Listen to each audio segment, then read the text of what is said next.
In Spain, vaccine hesitancy has been on the rise, following the change in guidance from the government on who can receive the AstraZeneca vaccine. Earlier this week, health officials approved its use for those between 60 and 69. Since then, Madrid residents have been reluctant to come forward, with only around 45% of those asked having confirmed their appointments.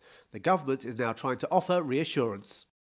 From a political point of view, our decisions will always be absolutely based on scientific and technical criteria to guarantee, firstly, the lives of our people and our country's public health, and also to ensure the vaccination process is a success. Well, previously, the big issue in Spain, like much of the rest of Europe, was one of vaccine supply.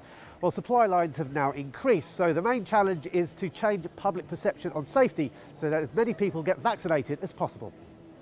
In France, Emmanuel Macron visited Delpharm, the first COVID-19 vaccine production plant in France, which he hopes will deliver tens of millions of bottles of vaccine by the end of the year.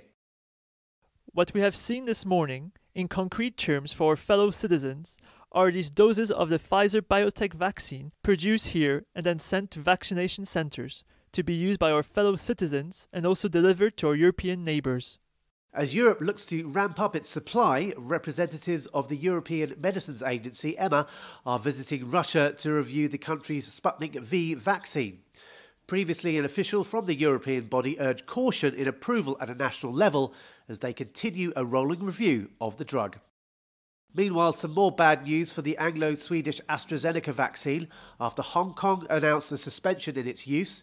Authorities there say they will wait until an upgraded second-generation version of the drug becomes available, as it may be better suited to protect its residents against the new virus variants of the COVID-19 strain.